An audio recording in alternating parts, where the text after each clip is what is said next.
الحمد لله نحمده ونصلي على رسوله الكريم اما بعد فاعوذ بالله من الشیطان الرجیم بسم اللہ الرحمن الرحیم. اس کی آواز اگر تھوڑی سی بڑھا دیں عثمان آپ بڑھا دیں اگر ممکن ہے، سنو کچھ اور ہی ہو جائے. آواز بڑھ رہی ہوتی، کوئی بٹن پہ ہاتھ لگ جاتا ہے، پھر وہ بڑا مسئلہ کھڑا ہو جاتا ہے. الحمد للہ نحمده ونصلي على رسوله الكريم اما بعد فاعوذ باللہ من الشیطان الرجیم بسم اللہ الرحمن الرحیم.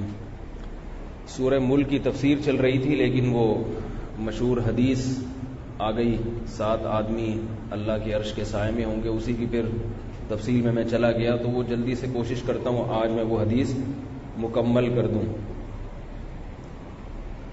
حدیث میں آتا ہے کہ 7 آدمی قیامت کے دن اللہ کے عرش کے سائے میں ہوں گے. یوم لا ظل الا ظلہ، جس دن اللہ کے سائے کے سوا کوئی سایہ نہیں ہوگا. امام عادل وشاب نشأ فی عبادت اللہ عز وجل، ایک امام عادل حاکم، دوسرا وہ نوجوان جس نے جوانی میں اللہ کی عبادت کی ہو.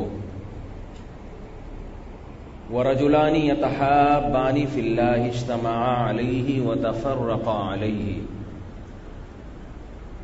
دو وہ شخص جو اللہ کے لیے ملتے ہوں اور اللہ کے لیے جدا ہوتے ہوں. اس کی تفصیل میں نے پچھلے درس میں بیان کی تھی. اور آگے فرمایا وَرَجُلٌ دَعَتْهُ امْرَأَةٌ ذَاتُ حُسْنٍ وَجَمَالٍ فَقَالَ إِنِّي أَخَافُ اللَّهَ،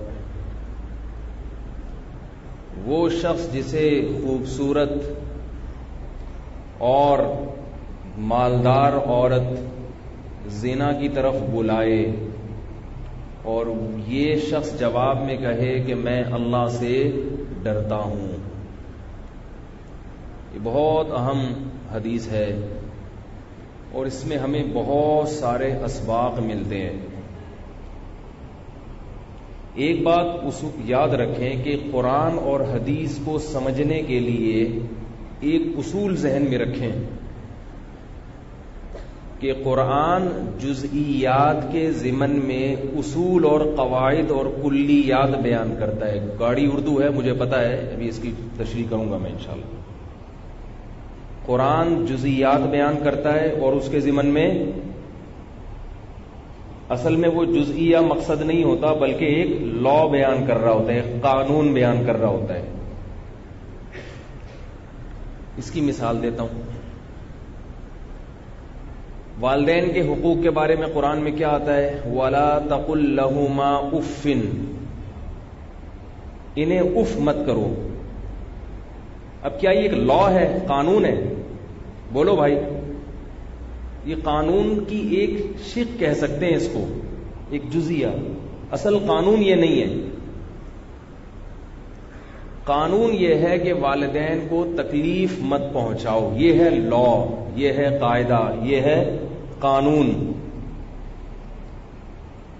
لیکن اس کے لیے قرآن نے اس قانون کو ڈیفائن کرنے کے لیے قرآن نے جو تعبیر استعمال کی ہے، جو الفاظ استعمال کیے ہیں، وہ ایسے نہیں ہیں جیسے حکومتوں کے باقاعدہ لا لکھے ہوئے ہوتے ہیں. آئی بات سمجھ میں؟ ایسے نہیں ہے کہ اس فقہ کی کتابوں میں اصول لکھے ہوئے ہوتے ہیں، پھر آگے اس کی مثالیں ہوتی ہیں.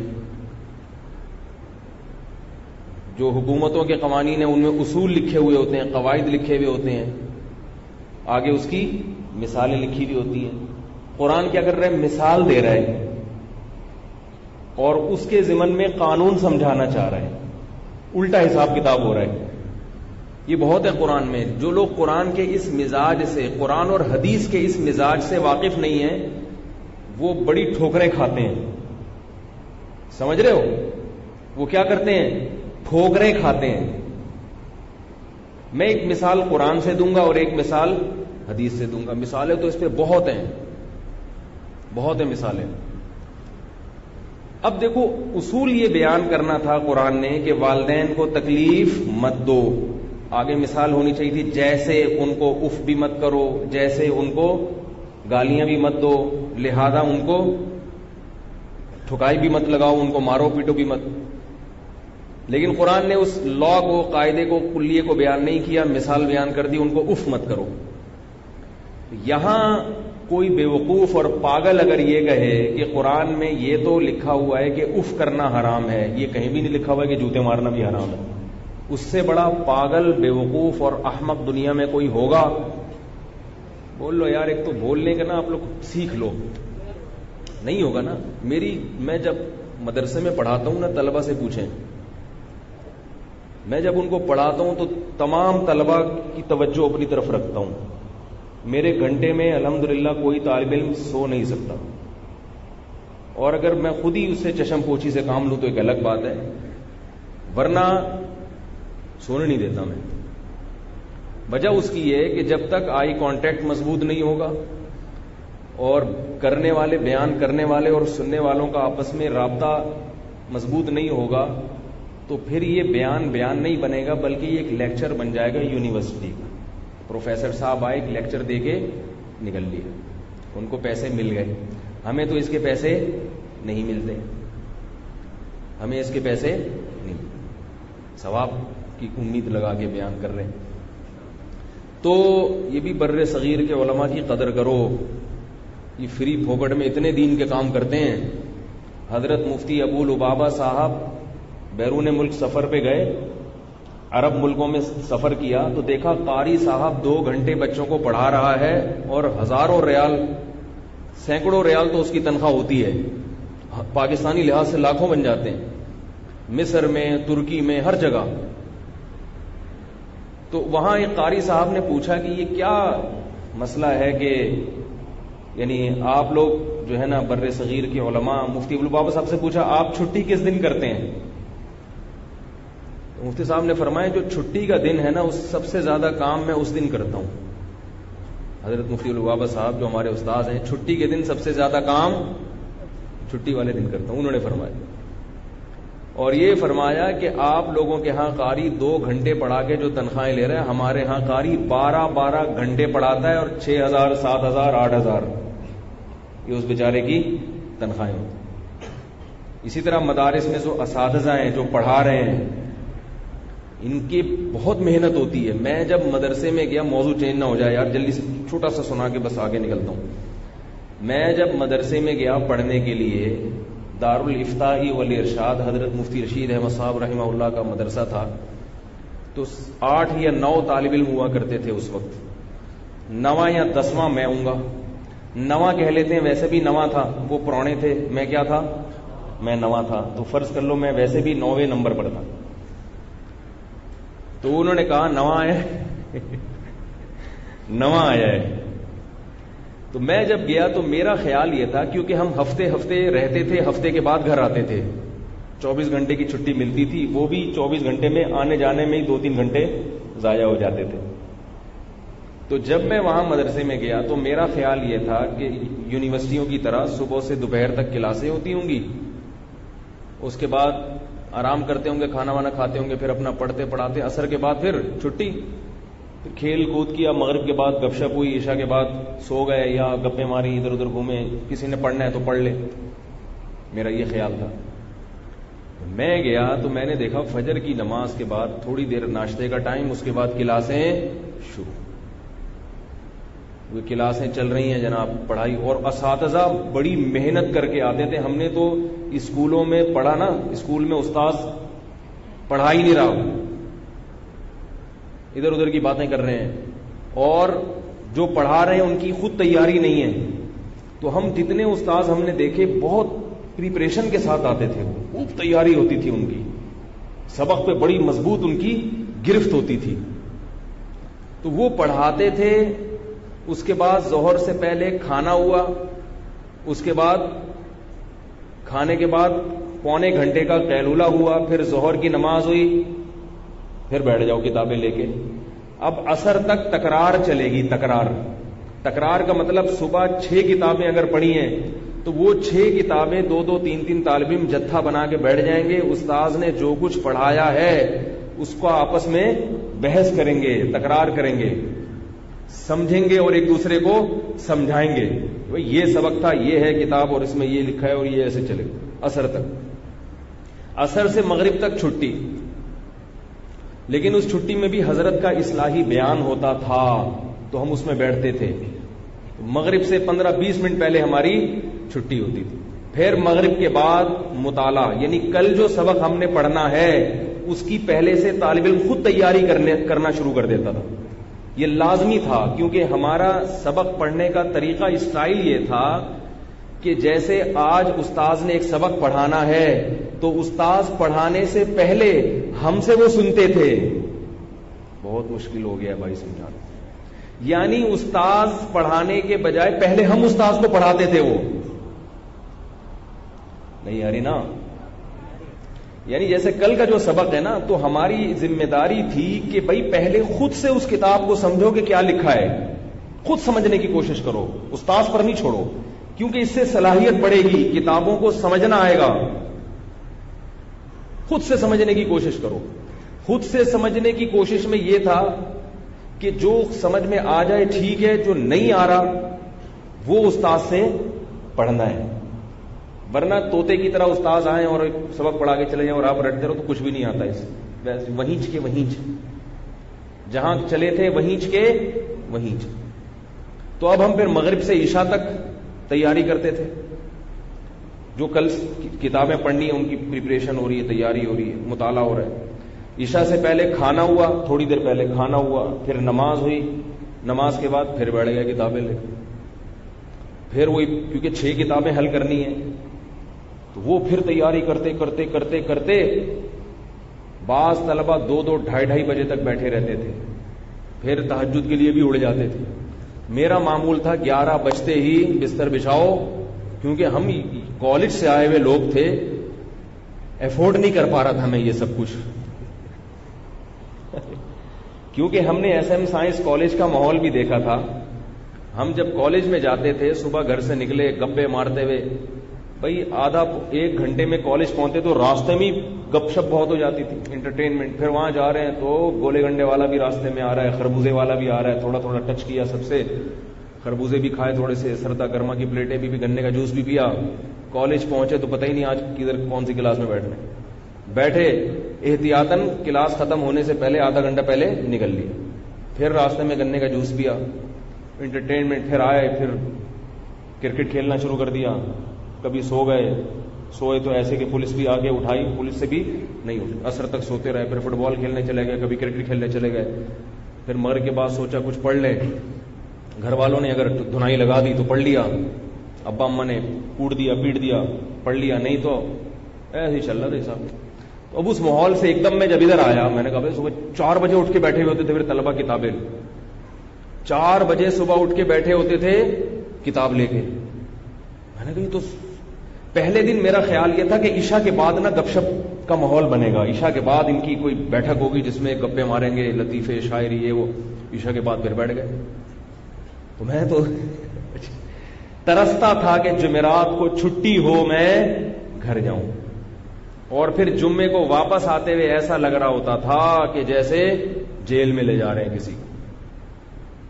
بس اللہ نے ایک چیز کی مجھے ہمت دلا دی. میں نے کہا میں مر جاؤں گا اب یہ جگہ چھوڑ کے انشاءاللہ نہیں جاؤں گا، کچھ بھی ہو جائے. ورنہ میرا دل نہیں لگتا تھا. 2 سال ابتدا میں ایسے گزارے ہیں، اتنی محنت مشقت میں. وہ سارے انٹرٹینمنٹ جو تھی ہماری تفریح، کھیلنا کودنا اور شرارتیں، وہ سب ایک دم تیل نکل گیا. پڑھنا پڑ رہا ہے بھائی، پڑھنا پڑ رہا ہے. یہ کیا ہو گیا بھائی؟ پڑھنا پڑ رہا ہے. ایسے پڑھتے ہیں. مجھے نہیں پتا سب مدارس میں کیا ہوتا ہے، اصول اور ضابطہ سب مدارس کا یہی ہے. ظاہر ہے تھوڑی سختی کم ہو جاتی ہوگی، لیکن یہ اس طرح سے پڑھائی جاتی ہے. تو میں پھر اپنے دوستوں کے آگے بتاتا تھا، میں بولتا بھائی ہم تو سمجھتے تھے کہ یہ مولوی ایسے ہی بن جاتے ہیں، تو پتہ نہیں. اس کا فائدہ یہ ہوا اس طریقے میں پڑھنے کا کہ جو کتاب ایک دفعہ پڑھی ہے وہ دوبارہ پڑھائی ہے. طلبہ کو پڑھانے سے پہلے پھر مجھے کوئی مشکل نہیں ہوئی، بلکہ طلبہ کو میں نے ایسی کتابیں بھی پڑھائی ہیں جو خود پڑھی نہیں ہیں، کیونکہ کتاب خود حل کر کر کے سمجھنے کی صلاحیت کافی حد تک پیدا ہو گئی تھی. اب کوئی نئی کتاب بھی سامنے آئی نا جو میں نے نہیں پڑھی ہوئی ہے اور مجھے دے دی کہ آپ نے طلبہ کو پڑھانی ہے، تو وہ میں حل کر کے الحمدللہ پڑھا لیا کرتا تھا. تو یہ دنیا کا بھی اصول ہے کہ اگر آپ دنیا میں کچھ پڑھ لکھ کے بڑے آدمی بننا چاہتے ہیں تو اسٹڈی کا یہی اصول دنیاوی تعلیم پہ بھی لاگو ہوتا ہے. یہ جو استاذوں کی تقریریں اور ان کو لکھ کے بس لکھتے رہو بیٹھ کے, اس سے کخ بھی نہیں آتا. بعض طلبہ یہ کرتے ہیں, استاذ کی تقریر بیٹھ کے لکھ رہے ہوتے. بھائی اس سے کیا ہوگا کہ لکھی بھی تو سب چیز کتاب میں ہے نا, وہ لکھ رہے ہوتے ہیں. تو ایسے ہی ایک طالب علم تھا, وہ 8 سال تک استاذوں کی تقریریں بیٹھ کے لکھتا رہا, کاپیوں پہ کاپیاں جمع کر لی. اب جب گاؤں گیا اپنے, ماں باپ انتظار کر رہے ہیں کہ ہمارا بیٹا عالم بن کے آ رہا ہے, تو وہ ساری کتابیں لے کے چلا گیا, جو سب چیزیں اس میں لکھی ہوئی ہیں بھائی, جو لوگ کچھ پوچھیں گے ان سے دیکھ کے بتا دوں گا. وہ اللہ کی قدرت کی وہ کاپیاں بکری کھا گئی. کاغذ کھا جاتی ہے نا بکری, بکری کو تو گھاس نہ ملے 2-3 دن, وہ تو کاغذ بڑے آرام سے کھا جائے گی. وہ کاپیاں کون کھا گئی؟ بکری. اب جب بھی کوئی اس سے مسئلہ پوچھنے آتا کہ حضرت یہ جائز ہے ناجائز, وہ کہتا بکری کے پیٹ میں. یہ میرا علم کہاں ہے؟ بکری کے پیٹ میں. تو علم وہ ہوتا ہے جو سینے میں ہو, اور وہ بھی نہیں ہوتا, بلکہ علم ایک استعداد کا نام ہے, ایک صلاحیت کا نام ہے. ورنہ کتابوں میں سب کچھ لکھا ہوا ہے, وہ صلاحیت پیدا ہو جائے تو دنیاوی علوم میں بھی ایسا ہی کیا کرو اللہ کے بندو, تو کچھ محقق بنو گے. ورنہ وہی دم ہلاتے رہو گے بس. تبھی ہمارے ہاں محققین پیدا نہیں ہو رہے ہیں.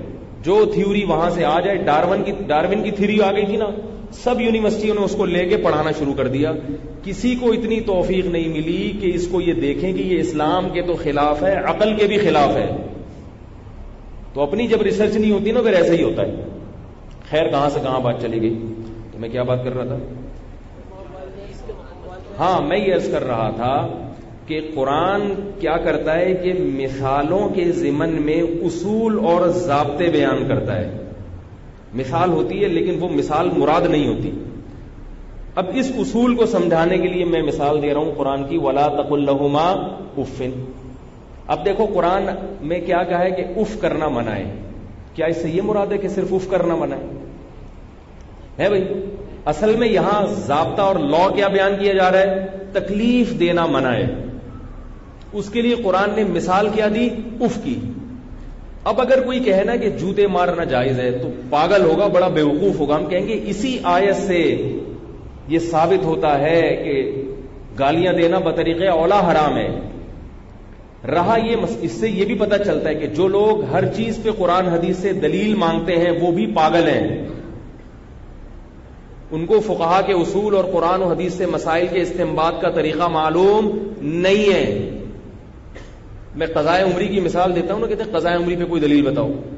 او بھائی, نمازیں جب بہت زیادہ ذمے میں جمع ہو جائیں تو بغیر پڑھے معاف ہو جاتی ہیں, اس کی کوئی دلیل بتاؤ. جو دعویٰ کرتا ہے نا دلیل اس کے ذمے ہوتی ہے.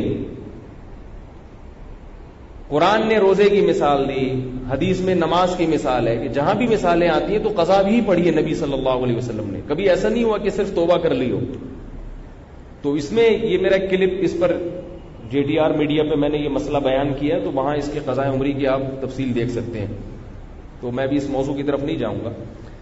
اسی طرح یہ کہتے ہیں خواتین اور مرد کی نماز میں فرق پر دلیل بتاؤ. تو یہ بھی ایسے ہے کہ قرآن و سنت نے خواتین اور مرد کی نمازوں میں جو فرق بیان کر دیے, ان جزیات کے ضمن میں اصول بیان کر دیا. جیسے قرآن نے کہا کہ عورت, حدیث میں آتا ہے کہ عورت امام کو زبان سے لقمہ نہیں دے سکتی, ٹھیک ہے نا, کیونکہ یہ پردے کا معاملہ ہے. عام حالات میں عورت کی آواز کا پردہ نہیں ہے, مسائل پوچھ سکتی ہے, کسی کو غلطی پہ ٹوک سکتی ہے, سلام کا جواب دے سکتی ہے. نماز میں عورت کیا کرے گی؟ بولے گی نہیں. اس سے کیا پتا چلا؟ نماز میں عورت کو عورت پن دکھانا ہے اپنا. نماز میں عورت ماں ہے, بیٹا امام جو بنا ہوا ہے نا بیٹا بنا ہوا ہے, بلکہ نہیں, مقتدی بھی بیٹا اور ماں بھی جو ہے نا, بیٹا بھی مقتدی اور ماں بھی مقتدی. تو بیٹا ماں سے آگے کھڑا ہوگا نماز میں, یعنی جب امام نماز پڑھائے گا تو پیچھے صف بنے گی تو کون ہوگا اس میں؟ بیٹا ہوگا, اور اس سے پیچھے کون ہوگی؟ ماں ہوگی. حالانکہ ماں کا مقام زیادہ ہے یا نہیں ہے؟ لیکن شریعت کا حکم ہے اخروہن من حیث اخرہن اللہ. صحیح حدیث ہے کہ عورت کو نماز میں پیچھے رکھو. ورنہ ماں کا مقام تو زیادہ ہے. عام حالات میں بیٹا ماں سے آگے آگے چلے تو بدتمیز گستاخ ہوگا کہ نہیں ہوگا؟ بولو بھائی. نماز میں عورت کو حکم دیا جا رہا ہے کیونکہ ماں کا ماں ہونا نہیں دیکھا جائے گا, اب اس کا عورت ہونا دیکھا جائے گا. اور عورت کے لیے حکم کیا ہے کہ وہ مرد سے پیچھے رہے, کیونکہ مرد کو اللہ نے فضیلت دی ہے. اب بیٹے کو مرد ہونے کے اعتبار سے فضیلت آ گئی یہاں پہ. سمجھ رہے ہو کہ نہیں سمجھ رہے؟ تو پتہ یہ چلا کہ نماز میں عورت کا عورت پن جھلکنا چاہیے. یہ جزیات ہیں, ان کے ضمن میں حدیث اصول سکھا رہی ہے. واقعی جزیہ ہے, یہ سب چیزیں حدیث سے ثابت ہیں. اسی طرح حدیث میں آتا ہے کہ عورت کو جماعت سے اجازت ہونے کے باوجود گھر میں نماز پڑھنا مسجد میں پڑھنے سے افضل, اور گھر کے صحن میں نماز پڑھنے سے افضل کیا ہے؟ گھر کے کمرے میں نماز پڑھے.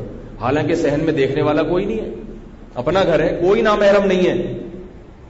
اگر پردے کا مسئلہ ہوتا تو بھائی چلو مسجد میں آنے سے منع, یعنی اس کو بولا کہ فضیلت نہیں ہے. تو پردے کا اگر مسئلہ ہوتا تو گھر میں صحن میں نماز پڑھنے میں کیا حرج ہے؟ فرمایا نہیں, اور سمٹ جائے, کمرے میں چلی جائے. کیا مطلب؟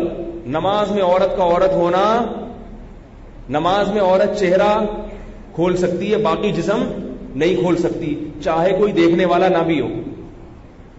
جبکہ مرد کے لیے ناف سے گھٹنوں تک چھپانا فرض ہے, اور عورت کے لیے چہرہ اور ہاتھوں کے علاوہ نماز میں پورا جسم چھپانا فرض ہے, چاہے کوئی نامحرم موجود نہ بھی ہو, کیونکہ اس میں اس کا عورت ہونا.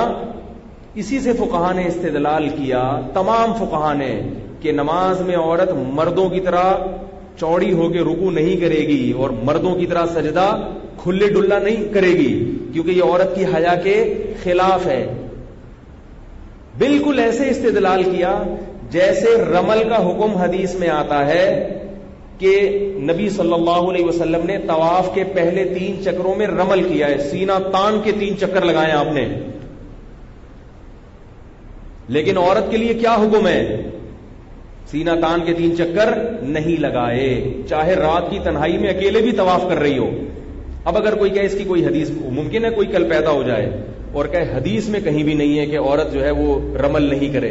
حدیث میں تو جیسے یہ آتا ہے نا, صلو کما رأیتمونی اصلی, جیسے میں نماز پڑھتا ہوں ایسے پڑھو. تو حدیث میں یہ بھی آتا ہے خذوا المناسک عنی, حج کے طریقہ مجھ سے سیکھو, جیسے میں حج کر رہا ہوں ویسے کرو. تو آپ کیوں نہیں فتویٰ دیتے کہ عورت بھی رمل کرے گی؟ بولو نا بھائی.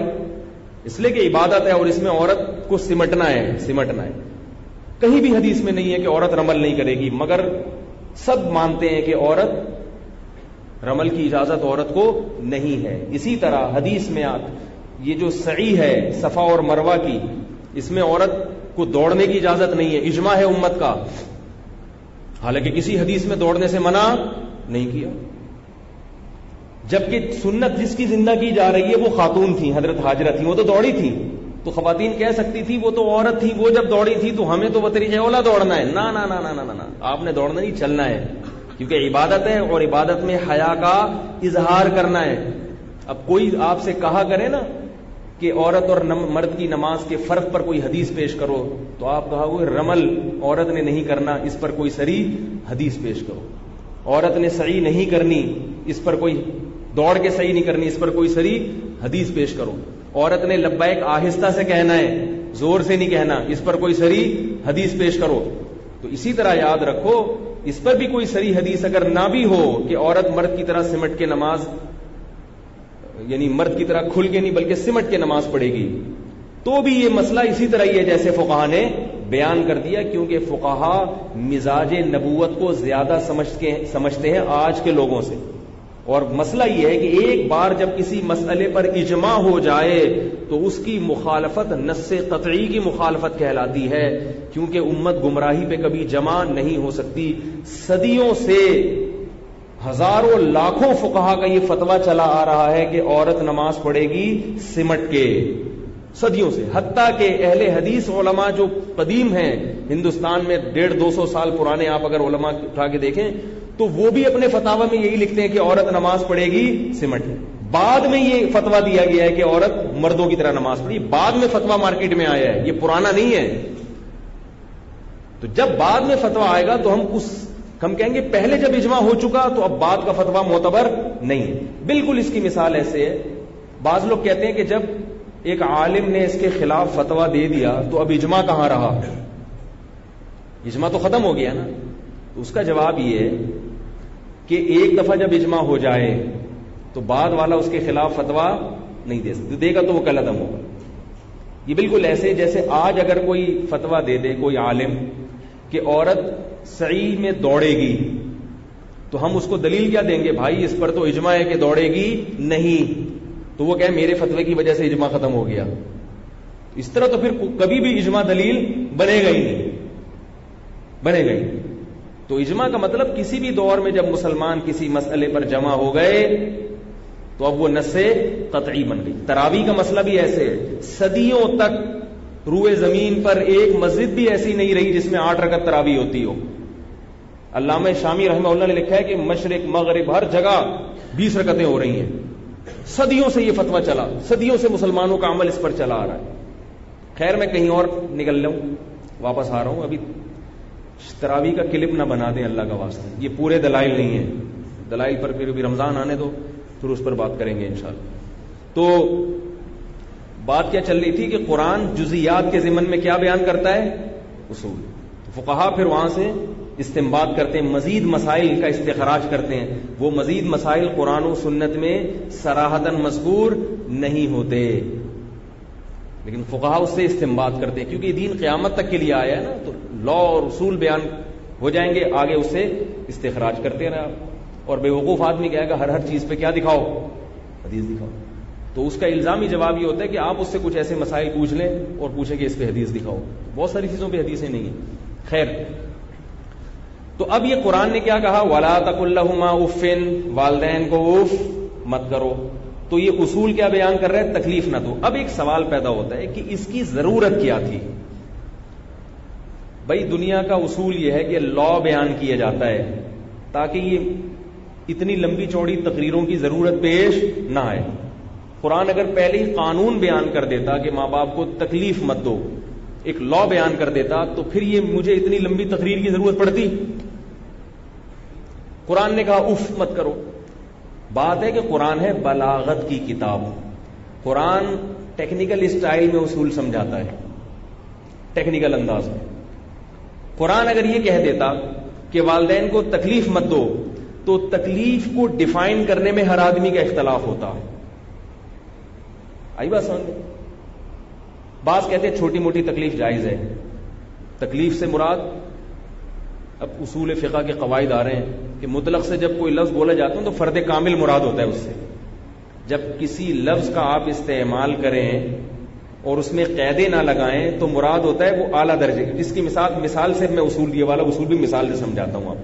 میں نے آپ سے کہا کہ چائے لے کر آؤ, میں نے چائے کے ساتھ گرم یا ٹھنڈے کی قید نہیں لگائی, مطلق چائے بولا, تو خود بخود گرم چائے مراد ہوگی کہ نہیں ہوگی؟ جب کسی لفظ کو علی الاطلاق کہا جاتا ہے تو اس سے مراد کیا ہوتا ہے؟ فرد کامل, یعنی چائے کا جو کامل فرد ہے وہ گرم چائے ہوتی ہے نا. تو درمیانی درجے کی وہ چائے جس کو چائے تمیز سے ہم چائے کہہ سکیں, بس جس کو ہم کہیں یار چائے لگے. ہاں دودھ پتی لے آؤ تو یہ اعلیٰ درجہ ہے, ٹھنڈی چائے لے آؤ تو یہ ناقص درجہ ہے. تو کم از کم درمیانی درجے کی چائے جو فرد کامل ہے, نہ ناقص ہے نہ اکمل ہے. کامل سے اوپر کی چیز ہوتی اکمل. سمجھ میں آ رہی ہے بات؟ تو اللہ نے قرآن میں اگر کہہ دیتے نا تکلیف مت دو, تو ہم کہتے ہیں تکلیف سے مراد فرد کامل ہے. ایسی تکلیف جس میں پتہ چلے کہ ان کی انسلٹ ہوئی ہے اور ان کو باقاعدہ تکلیف ہوئی ہے, چھوٹی موٹی اس میں داخل نہیں ہے. تو کوئی منطق پڑھا ہوا آدمی وہ یہ توجیہ کر کے چھوٹی موٹی تکلیفیں دے سکتا تھا. تو قرآن نے مثال بیان کر دی, اف بھی مت کہو. اف کہنے میں اتنی معمولی تکلیف ہوتی ہے, اف ابا کیا کر رہے ہو, اف مجھے آپ کا یہ, ابا مجھے آپ کی یہ نصیحت پسند نہیں, اف یعنی سلوٹیں آ جاتی ہیں نا اف کہتے ہوئے, کہتے نا اف. توبہ توبہ. اللہ کہتے ہیں یہ اسٹائل باپ اور ماں کے سامنے نہیں چلے گا. الفلاحیہ مسجد میں ممبر پہ تو چل جائے گا سمجھانے کے لیے. باپ کے سامنے یہ اسٹائل, اف یہ منہ چڑھانے کی, ناک منہ بنانے کی, تمہارا باپ ہے وہ تمہاری ماں ہے, تمیز سے رہو, شرافت کے ساتھ. شر اور آفت بننے کی کوشش مت کرو. اور دوسرے مقام پر کیا فرمایا؟ وخفض، اسی مقام پر وخفض لہ ما جناح الذل من الرحمہ، رحمت سے اپنے بازوؤں کو جھکا کے، جیسے غلام آقا کے سامنے کھڑا ہوتا ہے، ایک جونیئر اپنے آفیسر کے سامنے کھڑا ہوتا ہے. اب اگر پولیس میں کوئی بریگیڈیئر کسی رنگ روٹ کو، آرمی میں بریگیڈیئر کسی رنگ روٹ کو کوئی بات کہے اور وہ فوجی کیا مصیبت ہے یار، کہتا ہے، لوگ کہتے ہیں نا یار اللہ نے اتنا مشکل حکم دے دیا، باپ کے سامنے اف بھی مت کرو، تو جاؤ ان جونیئر سے پوچھا کرو کہ سینئر کے سامنے یہ اف کرتے ہیں؟ بالکل نہیں کرتے. بریگیڈیئر کرنل آیا اور ایک رنگ روٹ کو، ایک عام فوجی کو کہہ رہا ہے کہ یہ کولر یہاں سے اٹھا کے مار کو، کہہ رہا ہے اف کیا مصیبت ہے یار، کر تو رہا ہوں میں، اٹھا تو رہا ہوں، نہیں وہ کہے گا ٹھیک ہے سر، ہم نے دیکھا ہے آرمی میں ایسے ہی ہوتا ہے، یس سر ٹھیک ہے سر، اندر اندر بے شک پٹ رہا ہوگا، اوپر اوپر یس سر پلیز یس. تو اللہ کہہ رہے ہیں جیسے ہی اس کا احترام کر رہے ہو نا، تھوڑی سی تکلیف بھی دینا کا وارہ نہیں ہے.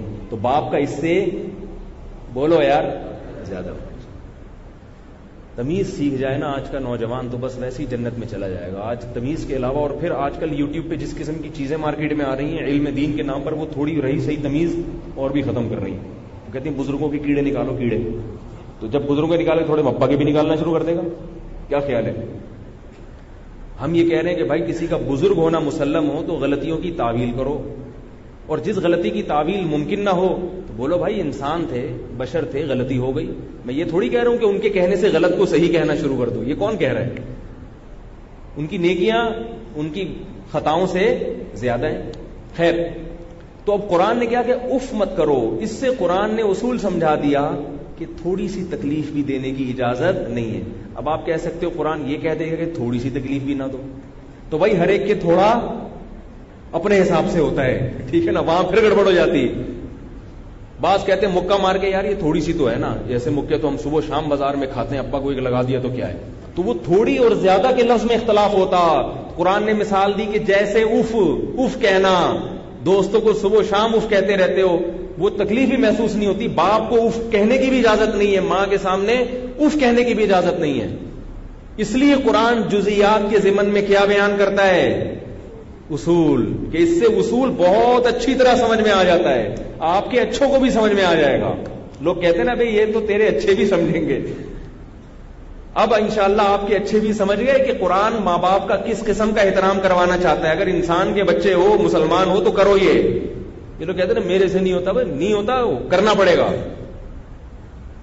بعض چیزیں ایسی ہیں جو ہماری سمجھ میں نہیں آتی، مگر اللہ نے کہہ دی تو کرنی ہے. ہاں ایک اشکال ہوگا کہ وہ جو رنگ روٹ ہے وہ بریگیڈیئر صاحب سے صبح شام کا واسطہ تو نہیں ہوگا نا؟ کیا خیال ہے؟ ریٹائر ہو کے گھر چلا جائے گا، پھر اس کو تنخواہ بھی مل رہی ہے ہر مہینے، یس سر جی سر کی. ابا سے تو تنخواہ مل نہیں رہی، اور ابا کے ساتھ تو موت تک، اماں کے ساتھ اور ابا کے ساتھ موت تک کا تعلق ہے. پھر وہ بریگیڈیئر تھوڑا سمجھدار بھی ہوتا ہے، اسے پتا ہے کہ بالکل زیادہ نہیں اس کا جوس نکالنا شروع کر دو، بغاوت بھی ہو سکتی ہے، اور اس کے بھی کچھ ضابطے ہیں. ابا اماں کیا ہوتے ہیں، بعض دفعہ بوڑھے بھی ہوتے ہیں، بات ڈانٹنے کی نہیں ہوتی پھر بھی خامخواہ میں ڈانٹ رہے ہوتے ہیں. پھر ریلیشن اس قسم کا ہوتا ہے، تعلقات اس قسم کے ہوتے ہیں. بعض ایسے معاملات میں بھی دخل اندازی کرتے ہیں کہ جو آپ کے بس میں نہیں. اب اماں آپ کو آپ کی بیوی کے خلاف برگلا رہی ہے، صبح شام برگلا رہی ہے، جبکہ آپ کو پتا ہے کہ میری بیوی کا قصور نہیں ہے. بریگیڈیئر تو یہ کام نہیں کرے گا نا، وہ تو یہ کہ کولر یہاں سے اٹھا کے وہاں رکھ دے اور تھوڑا سا یہ گڈھا کھود دے، تو یہ تو آدمی کر لیتا ہے. ادھر پرابلم یہ ہوتی ہے، ادھر جاؤ تو ادھر مسئلہ، ادھر جاؤ تو ادھر مسئلہ. یہ آزمائش زیادہ ہے. اس کا اللہ نے جواب دے دیا آگے. یہاں برداشت کرنا، اول تو احسانات کے لحاظ سے آفیسر کے اتنے احسانات نہیں ہوتے ہی نہیں ہیں. اس کے احسانات کیا ہوتے ہیں؟ وہ اپنی تنخواہ لے رہا ہے، اس کو ڈانٹنے کے بھی پیسے ملتے ہیں آپ کو. اگر وہ آپ کو نہیں ڈانٹے تو اس کو پیسے نہیں ملتے. پھر یار تم کیا ہے، تمہارے سارے فوجی ادھر ادھر گھوم رہے ہیں، مجھے ڈانٹتے ہی نہیں ہوتے. ابا کا جو معاملہ ہے، اس نے تو جنا آپ کو، پہلی بات اللہ نے اس کے جسم سے آپ کو بنایا، اماں نے جنا آپ کو، چھاتی سے دودھ پلایا، اس کے احسانات تو بہت زیادہ ہیں. دوسرا مسئلہ یہ کہ رہا یہ مسئلہ کہ بھئی یہ برداشت کرنا مشکل ہوتا ہے، ایک ساتھ رہتے ہیں تو اس کا اللہ نے جواب دے دیا. جہاں اللہ نے والدین کے حقوق بیان کیے نا, وَلَا تَقُلْ لَهُمَا اُفٍّ, اف کرنے کی بھی اجازت نہیں, تو آگے اللہ نے کہا فَإِن تَكُونُوا صَالِحِينَ فَإِنَّهُ كَانَ لِلْأَوَّابِينَ غَفُورًا. اگر تم نیک بننے کی کوشش میں لگے رہو گے, کوشش کرو گے زبان پہ کنٹرول ہو کہ اف نہ کروں, تو یاد رکھو اللہ توبہ کرنے والوں کے لیے کیا ہے, غفور ہے. توبہ کہاں ہوتی ہے؟ ابے یار, جہاں غلطی ہوتی ہے تو اللہ نے غلطی کا ذکر نہیں کیا, توبہ کا ذکر کر دیا, اشارہ بتا دیا کہ ہمیں پتہ ہے. دیکھو صراحتاً اللہ نے غلطی کا ذکر نہیں کیا, ورنہ غلطی کی باقاعدہ اجازت مل جاتی. یہ بھی قرآن کی بلاغت ہے. قرآن یہ کہہ سکتا تھا کہ اف مت کرو, ذلت سے بازوؤں کو جھکا کے رکھو, ان کے لیے دعائیں مانگو, رب ارحمہما کما ربیانی صغیرا, اے اللہ جیسے انہوں نے بچپن میں میری پرورش کی تو ان پر ایسے ہی رحم فرما. یہ سارے حکام اللہ بیان کر کے کہتا ہمیں پتہ ہے بہت مشکل ہے, صحیح ہے نا, بہت مشکل ہے, بوڑھے ہو گئے والدین, چڑچڑے ہو گئے, یہ ہو گیا وہ ہو گیا, تو غلطی اگر ہو جائے, صراحتاً غلطی کا ذکر کر دیتے, غلطی اگر ہو جائے تو معافی مانگ لو. تو غلطی کا لفظ جب آ جاتا تو اس سے شیطان دل میں وسوسہ ڈال سکتا تھا کہ غلطی کا آپشن بھی اللہ نے دیا ہے, تو کبھی کبھار کوئی چپیٹ بھی لگا دیتا. بھائی لوگ تو پھر ہر قسم کے ہیں نا یار, اللہ نے خود ہی کہا ہے غلطی بھی ہو جائے گی, لگا. اس لیے اللہ نے صراحتاً غلطی کا ذکر نہیں کیا, اشارہ کر دیا. صراحتاً توبہ کا ذکر کیا جو ایک نیکی ہے. توبہ غلطی تھوڑی ہے, بلکہ غلطی سے رجوع کا نام ہے. اس میں اشارہ کر دیا اللہ نے کہ ہم تمہیں کہہ رہے ہیں کہ نیک بننے کی کوشش کرو گے, اگر توبہ کرو گے تو معافی ہو جائے گی, اللہ غفور رحیم ہے. تو اس میں اشارہ دے دیا کہ ہمیں پتہ ہے کہ غلطی ہوگی, تبھی ہم توبہ کی طرف رہنمائی کر رہے ہیں. تو غلطی کا صراحتاً ذکر نہیں, بلکہ اس کی طرف اشارہ کیا جا رہا ہے. سمجھ میں آ رہی ہے بات؟ اشارتاً اللہ نے بتا دیا کہ بھائی ہم کب کہہ رہے ہیں کہ ساری زندگی حقوقی ادا ہوتے رہیں گے, کوتاہی نہیں ہوگی. کوتاہی ہو جائے تو اللہ سے معافی مانگ لو. اب یہاں ایک علمی نقطے کی بات بتاتا ہوں, ایک مسئلہ آپ نے سنا ہوگا. مسئلہ یہ ہے کہ حقوق العباد میں مخلوق سے معافی مانگنا بھی ضروری ہے. سمجھ رہے ہو؟ صرف اللہ سے معافی مانگنا کافی نہیں ہے. لیکن علماء کہتے ہیں کہ والدین یا جن لوگوں کے ساتھ صبح و شام اٹھنا بیٹھنا ہے, اگر ان سے کوتاہی ہو جائے چھوٹی موٹی, تو پھر ان سے معافی مانگنا ضروری نہیں ہے, صرف اللہ سے مانگ لینا کافی ہے. آئی بات سمجھ میں؟ کیونکہ یہ چھوٹی موٹی کوتاہیاں انسان سے ہوتی رہتی ہیں, اس میں بار بار سوری کرنا, بار بار سوری کرنے سے ابا بھی جھنجھلا جائیں گے. سمجھ میں آ رہی ہے بات؟ جو چیز یعنی جو ہے جو کہ ہو کے رہے گی, کیونکہ اللہ نے بتا دیا نا, توبہ کا ذکر کر دیا. اللہ نے قتل کے ساتھ توبہ کا ذکر نہیں کیا, قتل کر دو, اگر توبہ کر لو گے تو معاف کر دوں گا. اصول تو اس میں بھی یہی ہے, ذکر نہیں کیا, کیونکہ قتل اتنا آسان نہیں ہے اور ہر ایک کرتا نہیں. جبکہ والدین کے ساتھ چھوٹی موٹی کوتاہی کا امکان تقریباً ہر ایک سے ہے. کوئی بھی دنیا میں ایسا نہیں ہے پیغمبروں کے سوا جو یہ کہہ سکتا ہو کہ میں اپنے والد کے ساتھ ساری زندگی اچھا سلوک کرتا رہا ہوں, کبھی بھی میں نے اف تک نہیں کیا, کسی بات پہ اعتراض, ایسا کوئی دنیا میں پیغمبروں کے سوا کوئی نہیں گزرا. اس لیے اللہ نے کیا فرما دیا کہ بھئی توبہ کر لو گے تو اللہ کیا کر دے گا, معاف کر دے گا. سمجھ رہے ہو؟ اور کیا بات کر رہا تھا میں, اس میں بہت اہم بات, نہیں یار یہ بہت اہم چیز رہ گئی, چلو خیر نکل گئی. تو اللہ تعالیٰ نے اصول اور ضابطہ بیان کر دیا کہ بھئی اگر معافی مانگو گے تو اللہ کیا کر دے گا, معاف کر. کیونکہ یہ, ہاں میں یہ کہہ رہا تھا پھر ڈائریکٹ ان سے معافی مانگنا ضروری نہیں ہے. اس میں پھر انسان وہمی بھی بن جاتے ہیں لوگ, ابا کو تھوڑا سا یوں کہہ دیا تو پھر مجھے فون کر رہے معافی مانگو. ابے چلتا ہے بھائی, جانے دو, تھوڑا بہت چلتا ہے, اللہ سے توبہ کرو, آئندہ مزید اصلاح کی کوشش. ہاں بڑا مسئلہ ہو گیا, ابا کا بہت ہی میٹر گھما دیا آپ نے, ٹھیک ہے نا, تو پھر معافی بھی مانگو ان سے. زیادہ میٹر گھما دیا تو معافی مانگو. چھوٹا موٹا ساس بہو کے جھگڑے چلتے ہیں مارکیٹ میں, تو کبھی اماں کو ہلکا سا آپ نے کہہ دیا, اماں کیا ہر وقت میری بیگم کے پیچھے توپے لے کے پڑی رہتی ہو, اس کو بھی جینے دو. پھر آپ کو خیال ہوا اماں ایک دم غصے میں آ جاتی ہیں اور پھر وہ دودھ نہیں بخشوں گی. اماں یار یہ کوئی بات ہے, دودھ نہیں بخشوں گی. میں نے اتنا دودھ نہیں بخشوں سنا چھوڑ دیا آپ نے. بعد میں خیال آیا یار ادھر بیان سن کے آئے تھے, اف بھی نہیں کہنا, لیکن اندر سے پھٹ بھی تو رہے ہوتے نا. تو اب یہ چھوٹے موٹے چلتے رہتے ہیں. آئندہ تھوڑا سا اچھا سلوک کر لو اماں کے ساتھ. سمجھ رہے ہو کہ نہیں سمجھ؟ تو ایسا چلتا رہے گا, اسی میں زندگی ہے. یہ جو جو لوگ چاہتے ہیں نا کہ بالکل ہماری زندگی نیٹ کلین ہو جائے، یہ نہیں ہو سکتی، اور نہ اس کی توقع رکھنی چاہیے.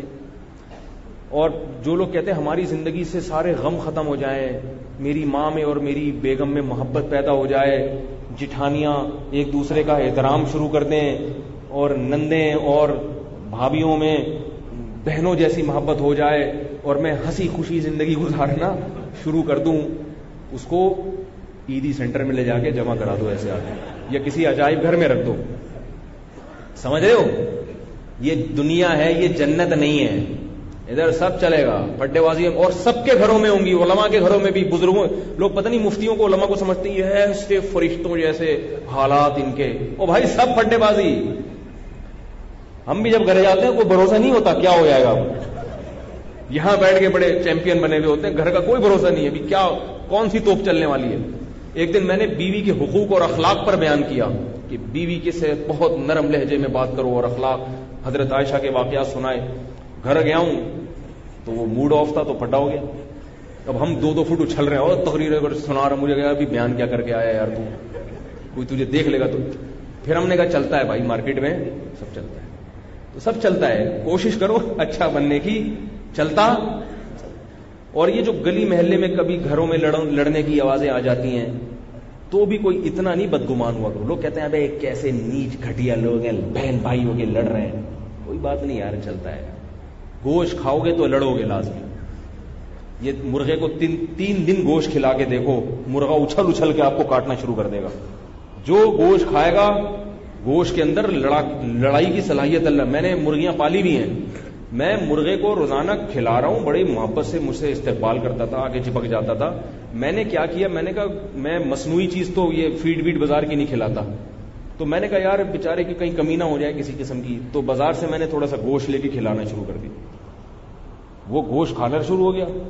3-4 دن کے بعد کیا ہوا، میں جب جاؤں تو اچھل کے مجھ پہ حملہ کر رہا ہے، کاٹ رہا ہے، نوچ رہا ہے، ایسے نوچ دیا جگہ جگہ سے. میں نے کہا اس کو کیا ہو گیا بھائی. تو پھر میں نے ماہر مرغیات سے پوچھا کہ یار یہ ایسے. انہوں نے کہا گوشت تو نہیں کھلا رہے. میں نے کہا یہ انہوں نے کہا گوشت چھڑوا دو اس کو. اب 1 مہینے سے گوشت نہیں کھلایا، مگر ابھی تک اس کے کچھ نہ کچھ کم ہو گئے ہیں جذبات، لیکن ابھی بھی وہ والے جذبات ہیں. اب جب تک 2-3 مہینے بعد جا کے سیٹنگ پہ آئے گا. پھر انہوں نے مجھے بتایا کہ اگر اس کو مانوس کرنا ہے نا تو اس سے فائٹ نہیں کرو. جیسے یہ حملہ کرنے کے لیے آتا ہے تو مارو نہیں، بلکہ اسی طرح اس کو پکڑ کے اس کو پیار کرو. میں نے کہا دیکھو اللہ نے ہمیں گوشت کھانے کا حکم کیوں دیا، تاکہ ہم لڑائی کے میدان میں لڑیں، اور جو ہمیں محبت دے تو ہم اس کے ساتھ تو محبت سے پیش آئیں. جو تمیز سے بات نہ کرے تو ہم اینٹ کا جواب کس سے دیں؟ پتھر سے. اللہ مسلمان قوم کو ایسا دیکھنا چاہتا ہے بھائی، جو محبت سے پیش آئے، تمیز سے آؤ، ملاقات کرو، مذاکرات کرو، ٹھیک ہے بات کریں گے. لیکن اگر دھمکی دو گے، میزائل کی دھمکی دو گے تو ہم ایٹم بم کی دھمکی دیں گے، کیونکہ ہم کیا کھاتے ہیں؟ گوشت. تو مرغے کو اب میں کسی طرح پکڑنے کی کوشش کر رہا ہوں، لیکن وہ ہے کہ وہ بڑا ٹائم بھی نہیں ہے نا اتنی پکڑن پکڑائی کا. تو اس سے مجھے یہ پتا چلا کہ گوشت، جب گوشت کھا رہے ہیں یا تو چھوڑ دو گوشت کھانا، سبزیاں کھاؤ، کھیرے ککڑی کھاؤ، بالکل ایسے میٹھے میٹھے بن جاؤ. جب گوشت کھا رہے ہو پھر جھگڑے بھی ہوں گے، پھڈے بھی ہوں گے، صحیح ہے نا. تو یہ چلتا ہے، لیکن کوشش اللہ نے کیا فرمایا، توبہ بھی ساتھ ساتھ کرتے رہو اور اصلاح کی کوشش میں بھی لگے رہو، بے لگام نہ ہو جاؤ، بے لگام نہ ہو جاؤ. تو ایک اور میں مثال دیتا ہوں حدیث، یہ جو میں حدیث کی ایک اور مثال ہے کہ جزیات کے ضمن میں اصول حدیث میں بیان ہوتی ہے. اس کی ایک مثال دے کر اصل موضوع کی طرف آتا ہوں. حدیث میں آتا ہے کہ قرب قیامت میں علامت بیان کی آپ صلی اللہ علیہ وسلم نے، ان تلد الامۃ ربتہا، کہ باندی اپنے آقا کو جنے گی. یعنی عورت کے بطن سے جو پیدا ہوگا وہ مولا ہوگا، آقا ہوگا، اور جو پیدا کرنے والی ہے وہ لونڈی ہوگی. سمجھ میں آ رہی ہے بات؟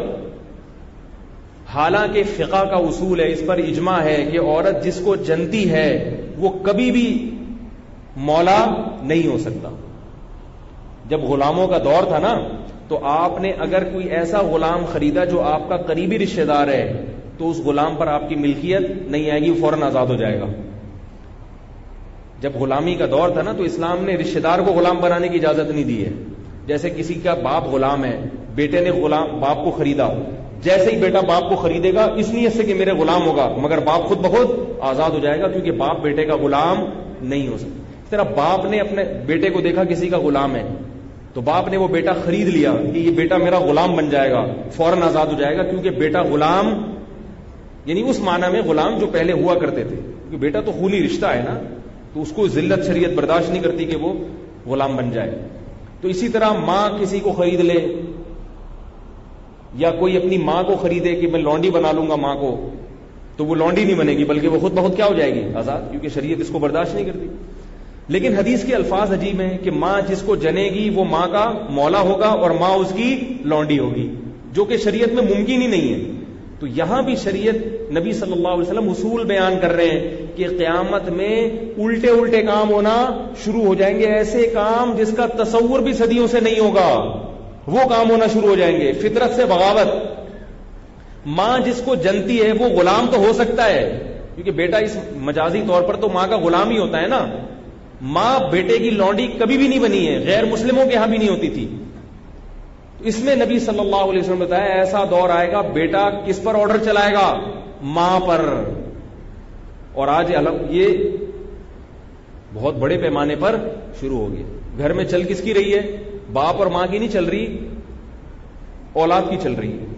بیٹا باپ پہ حکومت کر رہا ہے اور بیٹی ماں پہ حکومت کر رہی ہے، اور الٹے الٹے قوانین بن رہے ہیں۔ گیس میرج کا رواج صدیوں میں اس کا تصور نہیں تھا، تو یہ سارے الٹے الٹے کام، فطرت سے بغاوت۔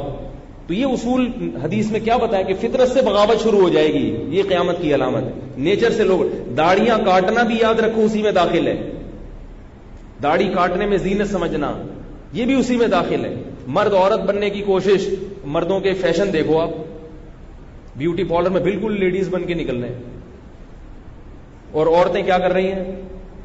وہ آدمیوں جیسے کپڑے پہن رہی ہیں، عجیب سے۔ ابھی تو پھر بھی قیامت میں تھوڑا ٹائم ہے، جب قریب بہت آ گئی نا پھر پتہ نہیں کیا ہوگا، پھر پتہ نہیں کیا ہو جائے گا۔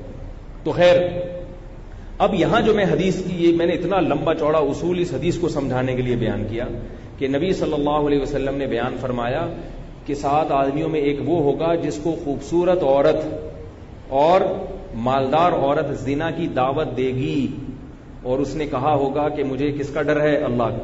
تو اصل میں یہاں بھی جزیات کے ضمن میں ایک اصول سمجھایا جا رہا ہے کہ جہاں گناہ میں کوئی رکاوٹ نہ ہو اور گناہ انتہائی لذیذ ہو، دل چاہ رہا ہو گناہ کرنے کا، وہاں اگر کوئی گناہ چھوڑ دے گا تو اللہ اس کو عرش کے سائے میں جگہ دیں گے، چاہے یہ ہو یا اس کے علاوہ کوئی اور ہو، یہ گناہ ہو یا اس کے علاوہ۔ شراب پینے کا دل چاہ رہا ہے، بہت دل چاہ رہا ہے، کوئی رکاوٹ نہیں ہے، کوئی رکاوٹ نہیں۔ جیسے زانی کا زنا کا دل کرتا ہے نا، ایسے ہی شرابی کا شراب کا دل کرتا ہے، بہت دل مچل رہا ہے، مگر اللہ کی خاطر برداشت کر لے۔ اور انی اخاف اللہ میں اشارہ ہے کہ گناہ کی طرف رغبت ہے، روکنے والی چیز کیا ہے؟ اللہ کا خوف۔ کیونکہ نبی نے جو مثال دی ہے نا، وہ یہ نہیں دی ہے کہ عورت اس کو زنا کی دعوت دے اور یہ کہے کہ میرا دل نہیں چاہ رہا، یہ میرے پاس ٹائم نہیں ہے، یا مجھے رغبت نہیں ہے۔ نہ نہ نہ، اس نے جواب میں کیا کہا؟ صرف ایک رکاوٹ ہے، وہ کیا ہے؟ اللہ کا خوف۔ اس کا حساب دینا پڑے گا قیامت کے دن، اس کا حساب دینا پڑے گا۔ یہ نکلے گا زنا۔ یہ جو زانی لوگ مزے اڑا رہے ہیں نا زنا کر کر کے اور بتاتے ہیں دوستوں کو، یہ مزے نکل جائیں گے، کیونکہ اللہ تعالیٰ نے ایسے ہی تھوڑی نکاح کا ایک راستہ رکھ دیا۔ نکاح کرنے میں کتنی مشکلات رکھ دی ہیں اللہ تعالیٰ نے۔ وہ پاگل ہیں جو شادیاں کر کے بیٹھے ہوئے ہیں لوگ جو ہیں اور پٹ رہے ہیں۔ کل میرے پاس فون آیا ایک بندے کا، ایک شادی کی ہے اس نے یورپ میں، جہاں زنا بہت ہے، دوسری شادی کی اور ایسا پٹا ہے، 6 مہینے سے پٹ رہا ہے وہ۔ کبھی سسرال والے کوٹ کے چلے جاتے ہیں، زبان سے الگ فائرنگ اور بیوی کے الگ جھگڑے۔ وہ کہہ رہے یار میرے دوست یہاں پر صبح شام عیاشی کر رہے ہیں، وہ کچھ بھی نہیں ہو رہا ان کو، میں شادی کر کے کیا ہو گیا ہوں؟ تو میں نے اس کو حوصلہ دی، میں نے کہا حوصلہ رکھو۔ میں نے کہا یہ کیا ہے؟ پیغمبروں کی سنت ہے، عبادت میں تو مشکلات پیش آئیں گی نا۔ ہاں میں نے کہا اس کے حقوق ادا کرو پہلی والی کے بھی، اس میں گڑبڑ نہیں کرو۔ تو یہ بہت، تو کیا مقصد حدیث کا کہ جس گناہ کا دل چاہ رہا ہے، آج کل انٹرنیٹ پر بیہودہ فلمیں دیکھنے کا بڑا رواج ہو گیا ہے، آپ کا دل للچا رہا ہے، کوئی دیکھنے والا نہیں ہے، کمرہ بند کر کے بیٹھے ہوئے ہو، دل للچا رہا ہے اور اللہ کی خاطر چھوڑ دو کہ نہیں دیکھو، یہ بھی اس میں داخل ہے۔ بلکہ میں کہتا ہوں کہ زنا سے بچنا آسان ہے، اس گندگی سے بچنا مشکل۔ ہاں یہ الگ بات ہے کہ زنا اس سے بڑھ کر گناہ ہے، لیکن یہ بھی کوئی کم گناہ تھوڑی۔ شراب ہے، زنا ہے، اور جتنے گناہ ہیں سب اس میں، یعنی وہ گناہ جس میں پیک پر آپ کی خواہش پہنچی ہوئی ہو، ہر وہ گناہ، اور رکاوٹ کوئی نہ ہو، تو پھر اللہ نے کیا وعدہ کیا ہے؟ ایسے لوگوں کو میدان حشر میں الگ سے پروٹوکول ملے گا کہ آ جاؤ تم ذرا ادھر بیٹھو، جب تک حساب ہوگا، ابھی فی الحال تم یہاں بیٹھو۔ کتنی عزت دیں گے اللہ تعالیٰ اس کو۔ اور اس سے یہ بھی پتا چلا کہ جو دعوت ہے نا، یعنی اگر کوئی واقعتاً اس میں مبتلا ہو جائے کہ زنا کی طرف کوئی عورت دعوت دے، تو وہ تو حدیث میں صراحتاً ہے۔ یوسف علیہ الصلوۃ والسلام کو اتنا بڑا مقام کیوں ملا؟ بولو بھائی، یہ جو آج کل نوجوان لوگ بتاتے ہیں نا کہ یہ کر لیا ہم نے، یہ کیا، یہ عیاشی کی، یہ کر لیا، آج کل تو قصے سناتے ہیں ایک دوسرے کو، اتنی لڑکیوں سے میری دوستی ہیں اور ایسے میں نے کیا، ایسے، یہ بڑے فخر سے بتاتے ہیں۔ مجھے ایک بات بتاؤ، یہ چیز اگر قابل فخر ہوتی تو کہیں تو کتابوں میں اس کا تذکرہ ہوتا نا۔ کبھی زانی کو کوئی پروٹوکول ملا ہے بھائی؟ زانی کی سزا کیا ہے قرآن مجید میں؟ کنوارا ہے تو 100 کوڑے، شادی شدہ ہے تو زمین میں گاڑ کے پتھروں سے ہلاک کر دیا جائے۔ اتنی سخت سزا اللہ نے زنا کی رکھی ہے۔ اس لیے اللہ کے بندوں، خاص طور پہ جو یورپ اور امریکہ میں جا کے رہتے ہیں، کینیڈا وغیرہ میں جا کے رہتے ہیں، ان کے لیے تو اور خطرناک معاملہ ہے، کیونکہ وہاں بے حیائی بہت زیادہ۔ وہاں ہمارے ملک میں تو پھر بھی تھوڑا سا انسان کو شرم آتی ہے کہیں ادھر ادھر جاتے ہوئے کوئی دیکھ نہ لے، ان ملکوں میں تو سب اوپن ہے۔ تو یہ مجاہدہ ہے ان لوگوں کے لیے خاص طور پر، تو ان کو۔ اور میں ایک بات یاد رکھو، بتا دوں کہ ہمیں قرآن و حدیث کے مطالعے سے پتہ چلتا ہے کہ جس کو زنا کا موقع ملا اور اس نے اپنے آپ کو بچا لیا، جنت بعد میں ملے گی، دنیا میں بھی اللہ اس کو نوازتے ہیں بہت زیادہ، دنیا میں بھی اللہ اس کو بہت زیادہ نوازتے ہیں۔ کئی بزرگوں کے واقعات ہیں کہ ان کو زنا کا موقع ملا اور وہ بچے، تو اس بچنے کی بنیاد پر وہ بزرگ بنے ہیں، اس بچنے کی بنیاد پہ وہ بزرگ بنے۔ میں اپنے والد صاحب کا بھی قصہ کبھی کبھار سناتا ہوں نا۔ میرے والد صاحب بالکل بہت خوبصورت تھے، میرے والد صاحب 24-25 سال کی، ہم لوگ اصلاً پٹھان ہیں، یہ تو میں بیچارہ ایسا باریک سا ہو گیا عجیب سا کراچی آ کے نا۔ ہمارے والد صاحب بڑے صحت مند تھے، بہت جاہو جلال تھا، تو کمارے تھے، امریکہ ان کا شپ کیا۔ میرے والد صاحب نے چائنا، آسٹریلیا کے علاوہ پوری دنیا دیکھی ہے، لیکن سادے اتنے تھے ایسا لگتا تھا کبھی انڈا موڑ بھی نہیں دیکھا ہوگا انہوں نے، سادگی طبیعت میں ایسی تھی۔ اس وقت آرمی میں داڑھی رکھنے پر، نیوی میں داڑھی رکھنے پر پابندی تھی، اور ہجرت کر کے پاکستان آئے تھے تو ساری زمینیں انڈیا میں رہ گئیں، کچھ بھی نہیں تھا، تو مجبوراً نیوی کو جوائن کیا انہوں نے۔ داڑھی رکھنے پر پابندی تھی مجبوراً، بعد میں پھر انہوں نے نیوی میں ہوتے ہوئے ہی داڑھی رکھ لی تھی۔ تو وہ پہلی دفعہ جہاز امریکہ گیا، تو ظاہر ایک نوجوان اور ماشاءاللہ بالکل صحت مند، ٹھیک ٹھاک، اصلاً پٹھان، انڈین میں بھی، انڈیا بھی پٹھان ہے نا بھائی، خان فیملی انڈیا میں بھی ہوتی ہے نا، تو وہ والے پٹھان، باقی وہ والے نہیں۔ مجھے پشتو نہیں نا، ہمارے ابا دادا کو کسی کو پشتو نہیں آتی، لیکن پشتو والے بھی پٹھان تو پٹھان ہوتا ہے بھائی۔ تو چاہے پشتو آئے یا نہ آئے، تو ایک پٹھان تھے ہمارے دوست، تو ان سے ایک صاحب نے مذاق میں کہا، تو مسلمان ہے یا پٹھان ہے؟ اس نے کہا پٹھان۔ اس نے کہا توبہ توبہ، کلمہ پڑھو بھائی، مسلمان اور پٹھان میں اپنے آپ کو کیا کر رہے؟ اس نے کہا جو پٹھان ہے تو وہ مسلمان ہے، ان کا قول۔ تو انڈین، ویسے ہم لوگ ہیں سہارنپور کے، یو پی کے۔ یہ میں اس لیے کہہ رہا ہوں کہ انڈیا کے بھی بعض لوگ بیان سنتے بولتے ادھر یو پی والا بول رہا تھا اپنے آپ کو اور ادھر پٹھان بنا دیے، کیا مذاق بنایا ہوئے ہیں؟ تو بھائی انڈیا کے جو خان ہیں نا، جو اردو اسپیکنگ خان ہیں، ہم وہ والے خان ہیں۔ تو یہ جنرل نالج دینے کی مجھے شوق نہیں ہے، اس لیے دے رہا ہوں کہ آدھی دوں گا نا تو وہ آدھی پہ کلپ آ جائے گا یا کمنٹس آ جائیں گے لوگوں، اس لیے جب کوئی آدھا کا دور ہی گیا، کوئی بات کرو تو پوری کرنی پڑتی ہے مجبوراً۔ تو والد صاحب ہمارے گئے امریکہ، تو مجھے یہ واقعہ والد صاحب نے تو نہیں سنایا، وہ تو ظاہر اپنے بچوں سے ایسی بات نہیں کریں گے، مجھے کسی اور نے بتایا یہ واقعہ، میرے والد صاحب کے، تمہارے والد صاحب امریکہ گئے تھے تو ظاہر ہے اس زمانے میں یہ چیزیں نہیں تھی, میڈیا اتنا فاسٹ نہیں تھا کہ آج کل تو نیٹ پر اتنا کچھ گندگی دیکھ لی ہوتی ہے کہ وہ جو ہے ان کے لیے یہ سب چیزیں نارمل بن جاتی. اب جس نوجوان نے کبھی یہ منظر دیکھا ہی نہ ہو اس طرح کی عورتیں, تو وہاں گئے تو ہمارے ایک والد صاحب کے دوست نے بتایا کہ وہاں کسی لڑکی نے ان کو لے گئی کہ میرے ساتھ چلو میرے گھر. اب ظاہر ہے نیا نیا پاکستانی جائے, وہی منظر ہو گیا جو ہم پڑھتے ہیں نا کتابوں میں. تو وہ کہتے ہیں کہ والد صاحب کو راستے میں خیال آیا, جذبات بھی تھے, کوئی روک ٹوک نہیں تھی, ان کو خیال آیا کہ انی اخاف اللہ, کس کا ڈر؟ اللہ کا ڈر. تو کہتے ہیں دروازے سے واپس ہوئے ہیں اور وہ انگریز لڑکی غصے میں بھنا رہی تھی, غصے میں بھنا رہی تھی. راستے سے واپس ہوئے کہ میں یہ کام نہیں کر سکتا, کیونکہ گناہ کا ہلکا پھلکا بھی ارادہ بن جائے اور پھر واپس ٹرن لینا اور مشکل ہوتا ہے, تو چھوڑ چھاڑ کے آ گئے. تو وہ مجھے والد صاحب کے جو ریلیٹو تھے وہ بتا رہے تھے کہ آپ کے والد صاحب نے بتایا کہ اس کے بعد اللہ نے میری زندگی میں انقلاب پیدا کرا. حافظ قرآن تو تھے والد صاحب پہلے سے, بھول چکے تھے. قرآن ایسے حفظ کیا دوبارہ کہ روزانہ ایک قرآن ختم کرنے کا معمول بنائے, جہاز میں وہ بھی شپ, روزانہ ایک قرآن, بالکل پلٹا کھا گیا. اب اللہ نہ کرے اس برائی میں اگر مبتلا ہو جاتے تو آج میں یہاں بیٹھا ہوا ہوتا. جس بچے کو پتا ہو کہ میرا باپ ایسا تھا تو بچہ بھی انہی چیزوں کی طرف جائے گا کہ نہیں جائے گا؟ بالکل پلٹ گئے, داڑھی بھی رکھ لی. تبلیغ میں اس وقت جڑنا شروع ہوئے جب مکی مسجد میں 2 صفیں ہوتی تھی. تعلق تو تھا علماء کے خاندان سے. میرے والد صاحب کے جو والد تھے, یعنی میرے دادا حضرت ان کا نام تھا محمد شفیع خان, انہوں نے 60 سال ایک مدرسے میں پڑھایا ہے ہندوستان کے, ایک ہی جگہ بچوں کو قرآن حفظ کرواتے تھے. ان کے جو والد تھے وہ حضرت رشید خان گنگوہی رحمۃ اللہ علیہ سے بیعت تھے, یعنی میرے جو پردادا تھے. تو خاندان تو تھا مگر امریکہ جا کے کیا ہونا شروع ہو گئے, کھسکنا. اللہ نے اس آزمائش سے بچایا, بالکل زندگی کیا ہو گئی, پلٹ گئی. تو یہ ایک واقعہ تھا کہ جس کی وجہ سے اللہ نے پھر ہمارے گھر میں, پھر والد صاحب جب پلٹے انہوں نے کہا ٹی وی بھی نہیں آئے گا گھر میں. ہمارے گھر میں کبھی ٹی وی آیا ہی نہیں.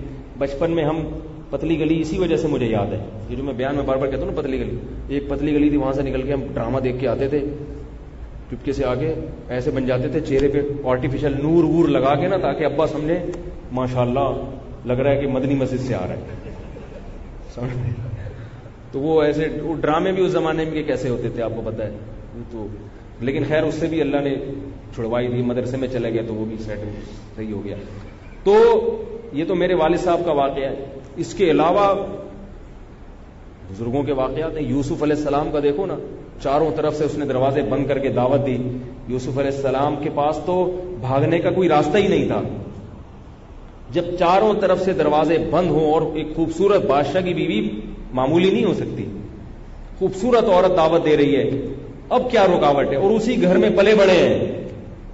لیکن کیا کہہ رہے ہیں, معاذ اللہ, اللہ کی پناہ, انہ ربی احسن مثوایا, وہ میرا خدا ہے جس نے کنویں سے نکال کے مجھے بادشاہ کا محل دے دیا, اتنا مجھ پر احسان کیا, اس رب کی میں ناشکری کروں.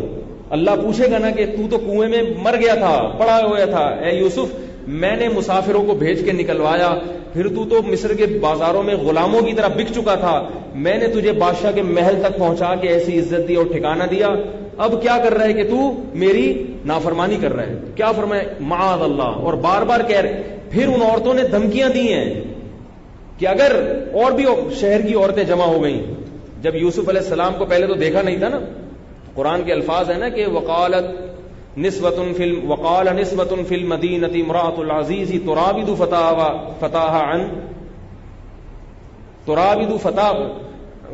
قال نسبۃ فی المدینۃ امرأۃ العزیز تراود کیا الفاظ ہیں, ہاں, تراود فتاها عن نفسه, کہ برگلا رہی ہے ایک نوجوان کو.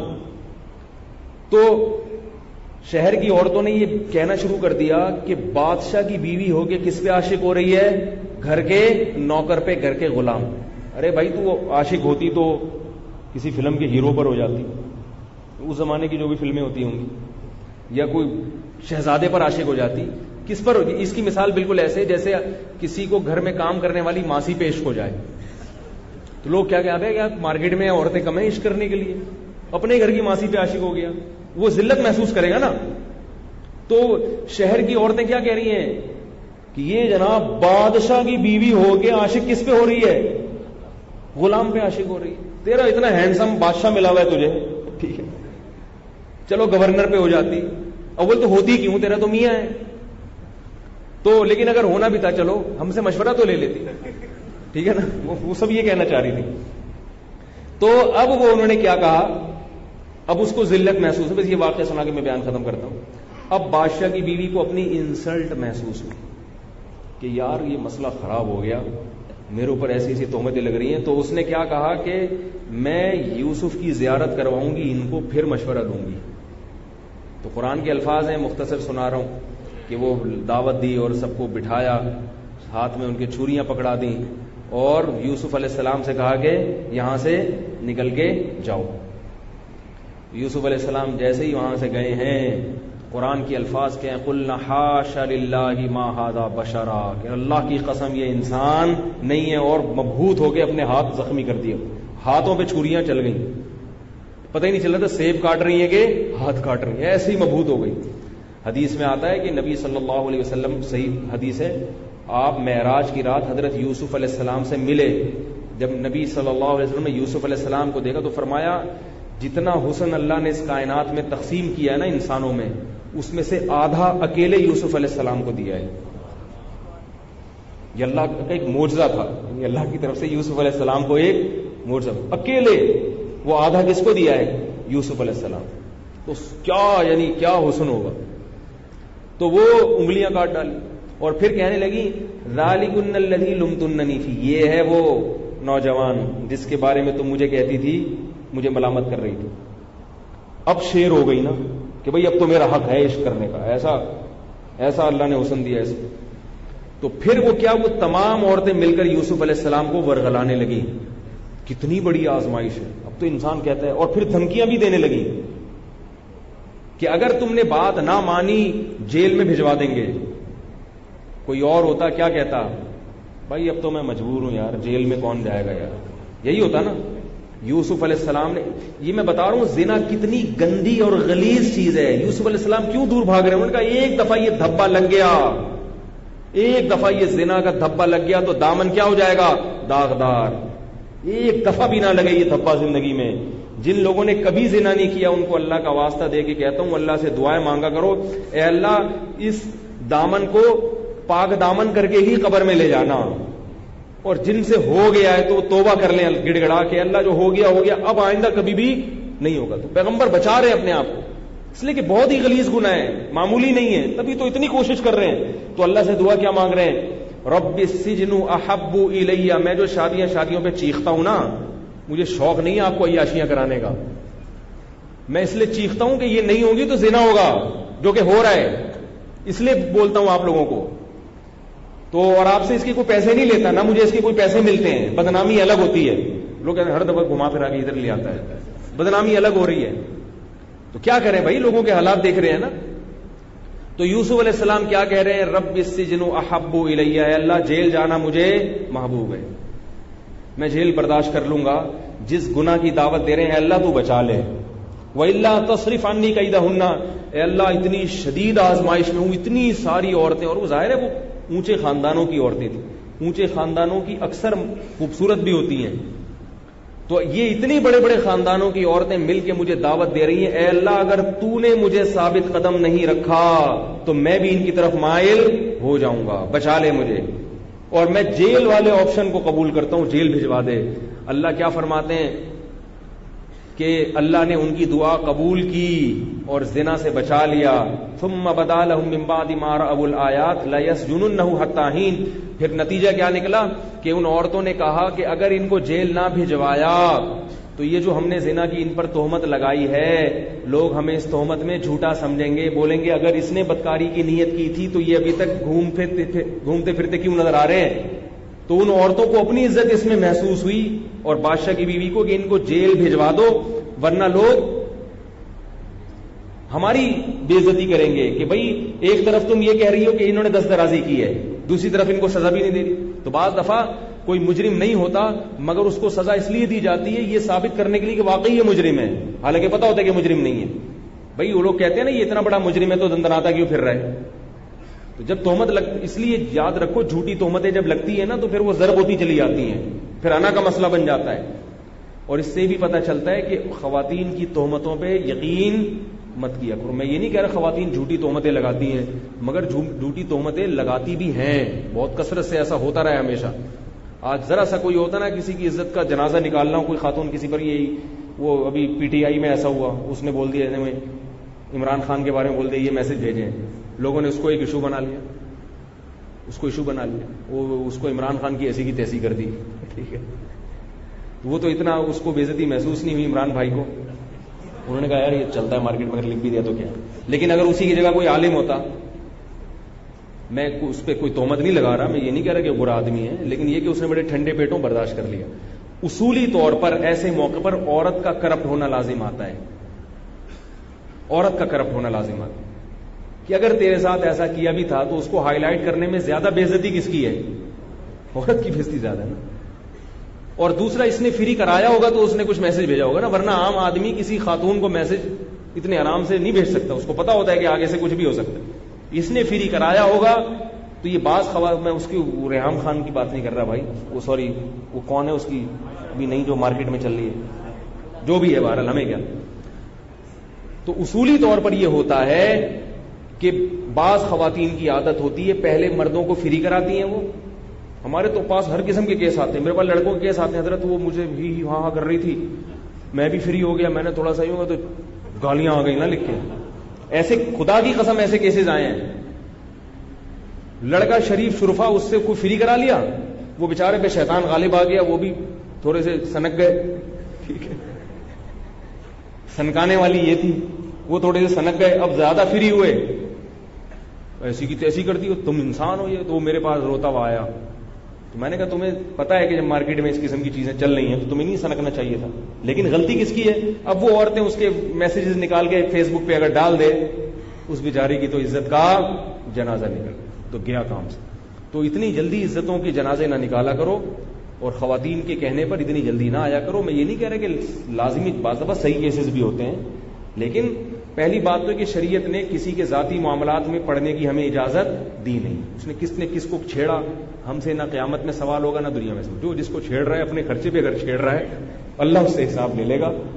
ہاں وہ لڑکی کو چاہیے اپنے ابا کو بتائے ابا یہ مجھے چھیڑ رہا ہے، ابا کو بتا نہیں رہی فیس بک پہ ڈال رہی ہے تو یہ غلط ہے. ابا کو بتاؤ، ابا جا کے کوٹ دیں گے اس کو. ابا نہیں کوٹ رہے، بھائی ہیں، چاچا ہیں، ماموں ہیں، ان کو بتاؤ. یوٹیوب پہ نہ ڈالو. جو عورت اس طرح کر رہی ہے وہ عورت خود کرپٹ ہے، سمجھ رہے ہو؟ اسی طرح جو مرد کر رہا ہے کسی عورت کو بدنام کر رہا ہے وہ بھی کرپٹ ہے، وہ بھی کرپٹ ہے. تو یوسف علیہ السلام جو کہہ رہے ہیں مجھے جیل محبوب ہے، تو میں بس بات کو ختم کرتا ہوں. کیوں کہہ رہے ہیں جیل محبوب ہے؟ اس لیے کہ حالانکہ ان کو پتا ہے جیل میں پتہ نہیں کتنے سال پڑا رہا ہوں میں، ایسا نہ ہو موت ہی جیل میں ہو. وہ جانتے تھے کہ زنا بہت گندی چیز ہے، بہت غلیظ چیز ہے، تو وہ اپنے دامن کو گندا نہیں کرنا چاہتے. تبھی تو اللہ نے نوازا ان کو، اور اللہ نے بچایا، اللہ نے نوازا، پھر جیل سے نکلنے کا انتظام بھی کیا. پھر اللہ تعالیٰ نے مصر کا بادشاہ بنا دی. پھر جہاں چاہے شادی کرے، جب بادشاہ بن گئے. اب لوگ پوچھتے ہیں کہ پھر زلیخا سے شادی ہوئی تھی کہ نہیں ہوئی تھی. بھائی اگر بادشاہ تو بعد میں مر گیا تھا، اور میری رائے یہ کہ ہو گئی تھی، کسی کتاب میں کوئی دلیل نہیں ہے، میرا خیال ہے کہ ہو گئی تھی.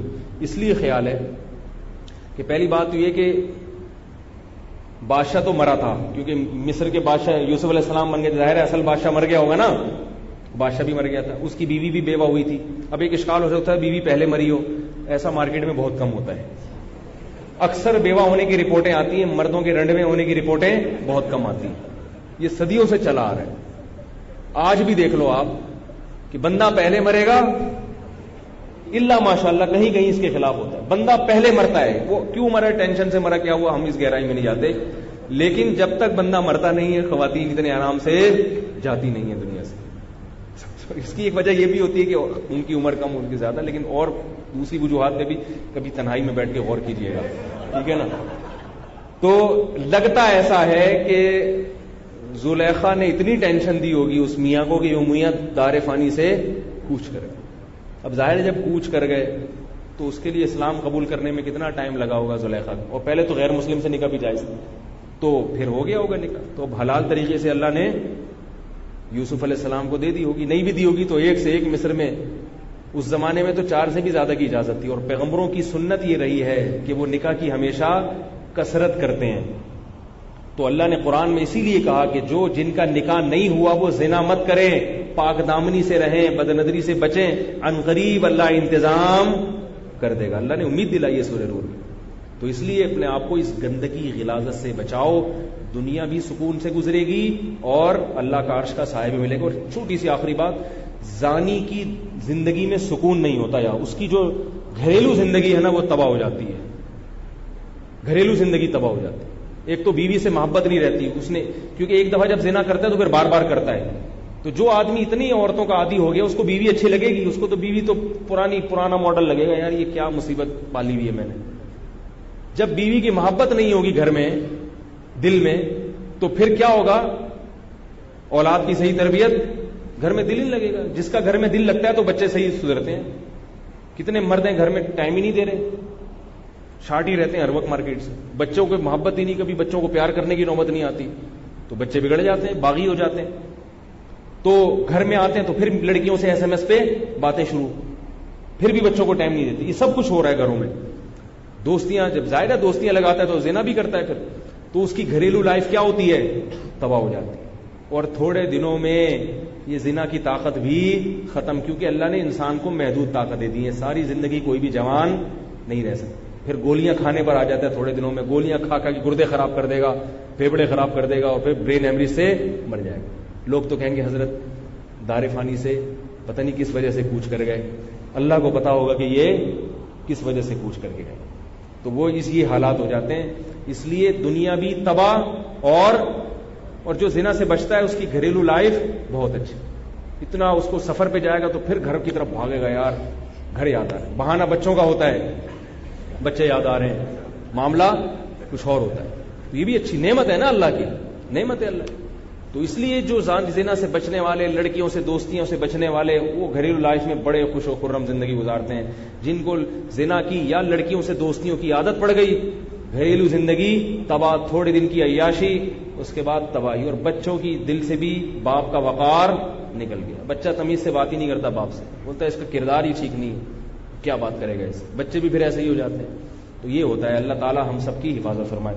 جلدی 2-3 مسئلوں کے جواب دے دوں, بہت زیادہ مسئلے فیس بک والے نہ پوچھیں بھائی, ٹائم بہت زیادہ ہو گیا ہے. 1-2 بس جواب دے دوں یہاں پہ. کالا کپڑا پہننا جائز ہے, تکافل کے سے جو انشورنس ہے, تکافل کو میں جائز نہیں سمجھتا بھائی, اور بات سینئر علماء اس کو جائز نہیں سمجھتے. تو اس پر حضرت مفتی تقی عثمانی صاحب کے بارے میں منسوب ہے کہ وہ جائز پہلے تو سمجھتے تھے, اب مجھے نہیں پتا, لیکن دارالعلوم گورنگی کا فتویٰ جواز کا ہے. باقی ہم اس کو ناجائز کیوں کہتے ہیں, اس کے دلائل کیا ہیں, ان کے جواز کے دلائل کیا ہیں. تو ایک تو عوام میں یہ باتیں کرنے سے فائدہ نہیں ہوتا, ٹھیک ہے نا. تو بس اتنا سمجھ لیں کہ یہ اتفاقی مسئلہ نہیں ہے. اور اگر کبھی موڈ ہوا تو مختصر سے دلائل دے دوں گا, کیونکہ دارالعلوم گورنگی میں تو مجلس تحقیق ہو چکی ہے اور اس پر بحث ہو چکی ہے, ان کے سارے دلائل سامنے آ گئے. تو مقصد پھر صرف یہ ہوگا کہ علماء کے سامنے کچھ دوسری طرف کی, تاکہ ایک طرف غلو نہ ہو, یہ آپشن. کیونکہ اب دھڑا دھڑ لوگ تکافل کی طرف جا رہے ہیں. بعد میں اگر اس کے ناجائز ہونے کا فتویٰ آ گیا تو یہی لوگ پھر کہیں گے یار یہ مولویوں کا پہلے فتویٰ کچھ اور ہوتا ہے, بعد میں کچھ اور. تو اس لیے میں نے کہا کہ ٹھیک ہے, وہ جواز کا فتویٰ دے رہے ہیں, بڑے علماء ہیں, ہم ان کی خاک کے برابر بھی نہیں ہیں, لیکن ناجائز ہونے کے بھی کچھ دلائل سامنے آ جائیں تاکہ ذرا اعتدال پیدا ہو جائے. تو یہ نہ سمجھیں گے یہ بالکل ہی نیٹ کلین معاملہ ہے, ایسا نہیں ہے. جبکہ میں نے اس میں جو ہمارے حضرات ہیں انہوں نے بھی پوری کوشش کی ہے کہ گنجائش کے پہلو کو ترجیح دی جائے, گنجائش کے پہلو کو, لیکن نہیں نکل رہا گنجائش کا پہلو ہماری رائے میں. تو پوری کوشش کے باوجود نہیں نکل رہا, تو اب نہیں نکل رہا تو کھینچ تان کے پھر کسی چیز کو خام خواہ میں جائز کہنا یہ ذرا مشکل کام ہے. امام حنیفہ کا بچے کی مدت رضاعت 2.5 سال, یہ پھر اگلے ہفتے یار ٹائم بہت ہو گیا ہے. بعض لوگ امام حنیفہ پہ طنز کرتے ہیں کہ انہوں نے قرآن کی مخالفت کی ہے. قرآن میں لکھا ہے مائیں اپنے بچوں کو 2 سال دودھ پلائیں گی, اور امام حنیفہ کہتے ہیں کتنے سال پلائیں گی, 2.5 سال. تو ان کو تو قرآن آتا ہی نہیں رہا. تو پاگل ہو تم, پھر امام حنیفہ کو رحمۃ اللہ علیہ کیوں کہتے ہو, جو اتنی موٹی آیت. اور ان لوگوں سے تفصیلی بیان تو میں کسی وقت کروں گا, وقت بہت ہو گیا. ان سے اتنا کہیں کہ اس قرآن کی آیت کو پورا ہی پڑھ لیتے. آگے قرآن میں آ رہا ہے فَإِنْ أَرَادَا فِصَالًا عَنْ تَرَاضٍ مِّنْهُمَا، مائیں اپنے بچوں کو 2 سال تک دودھ پلائیں. اس کے فا تعقیب کے لیے آتا ہے، یعنی اس کے بعد کے لیے آتا ہے. اصل فا میں یہ کہ اگر آپس کی رضامندی سے چھڑوانا چاہیں تو بھی کوئی حرج نہیں ہے. 2 سال تک تو دودھ پلائیں، اس کے بعد آپس کی رضامندی سے چھڑوانا چاہیں تو 2 سال کے بعد دودھ پلانا اگر حرام ہوتا تو پھر آپس کی رضامندی سے چھڑوانے کا کوئی مطلب بنتا نہیں. آ رہی میرا خیال ہے نہیں آ رہی. قرآن میں یہ نہیں ہے کہ اس کے بعد، یہ کہیں نہیں ہے. قرآن میں فَإِن، فا کی جو اصل وضع ہے وہ ہے تعقیب مع الوصل. فا کا مطلب یہ ہوتا ہے ایک چیز کے بعد جب دوسرا کام ہوتا ہے. جیسے میں کہتا ہوں جاءنی زیدن، میرے پاس زید آیا. فا عمرن، اس کے بعد کون آیا؟ عمر. فوراً بعد. فا کی اصل وضع یہ دوسرے معنی میں بھی استعمال ہوتا ہے، اصل وضع یہ. تو اب قرآن کہہ رہا ہے کہ مائیں اپنے بچوں کو 2 سال تک دودھ پلائیں. فا کا مطلب کیا ہوا؟ پھر اس کے بعد 2 سال، یعنی اس سے اشارہ مل رہا ہے کہ 2 سال کے بعد ان ارادا، میاں بیوی دونوں مل کے اگر آپس کی رضامندی سے چھڑوانا چاہیں تو بھی چھڑوا سکتے ہیں. تو اگر 2 سال کے بعد پلانا قرآن کی اس آیت سے حرام ہونا ثابت ہوتا تو پھر قرآن یہ کیوں کہتا ہے کہ آپس کی رضامندی سے چھڑوا سکتے ہیں؟ بلکہ اب تو آپشن ختم ہو گیا نا. جو لوگ اس آیت کو امام حنیفہ کے خلاف کہہ رہے ہیں، یہ آیت ہی کہہ رہی ہے کہ ایسا نہیں ہے، تو ان کو بیچاروں کو لفظی ترجمہ تک تو آتا نہیں ہے آیتوں کا، اور بیٹھ کے بڑے بڑے ائمہ پہ کیا کر رہے ہیں؟ طنز کر رہے ہیں. باقی فقہ حنفی میں فتویٰ اسی پر ہے کہ 2 سال کے بعد پلانا جائز نہیں ہے. اس کی دوسرے دلائل ہیں. میں تو صرف امام حنیفہ کی بات کر رہا ہوں کہ وہ اتنے بیچارے فارغ نہیں تھے جتنے آپ ان کو، بول لو نا یار، جتنے آپ ان کو فارغ سمجھ رہے ہو اتنے نہیں تھے وہ. ان کے بھی دلائل ہیں. باقی فقہ حنفی میں ہر بات میں امام حنیفہ کے قول پہ فتویٰ نہیں ہوتا. اس کی وجہ فقہا بیان کرتے ہیں. بہت سارے اصول اور ضابطے ہیں. بعض دفعہ امام حنیفہ کے قول کی دلیل ضعیف ہوتی ہے، اس لیے امام حنیفہ کے قول کو چھوڑ دیا جاتا ہے. ایسا بھی فقہ میں بہت ہوا ہے. تو یہ اندھی تقلید والا الزام ہی غلط ہے. لیکن ہم عوام کو یہ اس کی اجازت نہیں دیتے کہ عوام کہے یہ والا میں ابو حنیفہ کے قول کو چھوڑتے ہوں، میں فلانے کو قول. تو کون ہوتا ہے بھائی؟ تیرے کو کیا پتا؟ یہ کام مشائخ کا ہے، علماء کا ہے، جو اس کو فقہ کی گہرائی کو جانتے ہیں اور اس کے دلائل کو جانتے ہیں، زمانے کے حالات کو جانتے ہیں کہ تغیر زمان سے بھی مسئلہ چینج ہوتا ہے. تو یہ ان کا کام ہے. وہ کسی قول پہ فتویٰ دے دیں تو عوام پر اس کی اتباع لازم ہے. لیکن علماء یہ کرتے رہتے ہیں.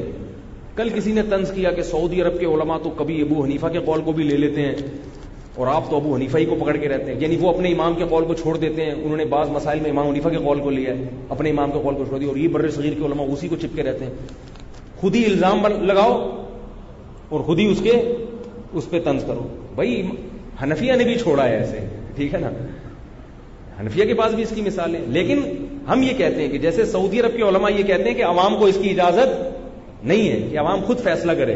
وہاں کی دارالافتاء کی کمیٹی ہے علماء کی جو فقہ حنبلی کو فالو کرتے ہیں، مگر کہیں کہیں فقہ حنبلی کو وہ چھوڑ دیتے ہیں. تو ایسے ہی یہاں علماء حنفیہ ہیں، مدارس میں صدیوں سے چلے آ رہے ہیں، ان کا قول معتبر ہوگا.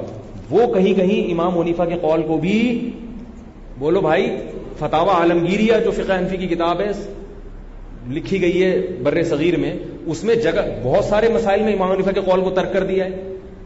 بلکہ بعض تو مسائل میں تو اصول ہے کہ یہاں امام حنیفہ کا قول لیا ہی نہیں جائے گا، اصول اور ضابطہ بنا دیا. مثال کے طور پر عدالتی احکام جن کا عدالتی فیصلوں سے تعلق ہے، اس میں یہ اصول لکھا ہوا ہے کہ ابو حنیفہ کے قول کو نہیں لیا جائے گا، اس میں ابو یوسف کے قول کو لیا جائے گا، کیونکہ امام یوسف عملی طور پر جج تھے، جبکہ امام ابو حنیفہ کبھی جج نہیں بنے. تو کہتے ہیں جس کو جج بننے کا تجربہ ہے نا اس کے قول کی ویلیو زیادہ ہے. ابو حنیفہ رحمت اللہ علیہ کو جج بننے کا کہا گیا، حکومت نے ڈنڈے مارے، کوڑے مارے، مگر انہوں نے قضا کا عہدہ قبول نہیں کیا. تو کہتے ہیں ان کا اس عدالتی لائن میں تجربہ کم ہے، اس لیے فقہ حنفی میں عدالتی امور سے متعلق یہ قانون ہے کہ ابو حنیفہ کے قول کو نہیں لیا جائے گا. نہیں آ رہی بات؟ تو یہاں بھی فقہائے حنفیہ نے امام ابو حنیفہ کے جو 2.5 سال والا قول ہے اس پہ فتویٰ نہیں دیا، احتیاط کی بنیاد پر. سمجھ رہے ہو؟ کیونکہ حدیث میں آتا ہے لا رضاع بعد الحولین، 2 سال کے بعد رضاعت نہیں ہے. اس حدیث کو ترجیح دی ہے. امام حنیفہ کے پاس حدیث کا جواب بھی ہے. وہ کہتے ہیں کہ اس سے مراد ہے وہ 2 سال جس میں عورت اجرت کی مستحق ہوتی ہے. کیونکہ عورت کو طلاق ہو جائے نا تو 2 سال تک اگر عورت دودھ پلائے تو شوہر کی طرف سے نان نفقہ کے علاوہ اس کو الگ سے دودھ پلانے کی اجرت بھی ملتی ہے. تو وہ کہتے ہیں کہ 2 سال کے بعد یہ اجرت نہیں ملے گی, کیونکہ وہ قرآن کی اس آیت بال. یہ دلائل تو میں پھر کبھی دوں گا, ابھی تو وقت بہت تھوڑا ہو گیا ہے. تو یہ بار بار کہتا ہوں, اٹھا کر پھینک دو باہر گلی میں, نہیں تہذیب کے انڈے گندے. شعر بھی جلدی جلدی سنا رہا ہوں. ایک شخص جس کو زنا کے کئی مواقع ملے لیکن اللہ کے خوف سے بچتا رہا, زندگی آخر میں شیطان کے بہکا میں زنا کر بیٹھا, کیا ایسا شخص کو اللہ قیامت میں کس سائے میں جگہ دیں گے؟ زنا جب کر لیا, انما الاعمال بالخواتیم, حدیث میں آتا ہے اعمال کا مدار خاتمے پر ہوتا ہے, اس لیے آخر تک بچنا ہے نا. کر لیا تو پھر اس فضیلت میں داخل نہیں ہے, اس لیے بچو. کیا زنا کے علاوہ بدکاری کی دوسرے افعال سے بچنا؟ بالکل. اگر کسی کو معاذ اللہ اللہ نہ کرے لڑکوں سے بدکاری کا مرض لاحق ہو گیا ہے, اس کو بدکاری کا موقع ملے اور اس پہ شہوت کا غلبہ ہو, اللہ کے خوف سے بچ جائے, تو وہ بھی اسی بشارت. کیونکہ میں نے بتایا کہ قرآن و حدیث جزیات کے ضمن میں اصول بیان کرتے ہیں, اس پر انحصار نہیں کہ بس یہی, جہاں بھی قربانی ہوگی اس کے لیے یہ فضیلت ہوگی. سمجھ رہے ہو؟ اللہ تعالیٰ سمجھنے کی عمل کی توفیق عطا فرمائے. سبحانک اللہم و بحمدک نشہد ان لا الہ الا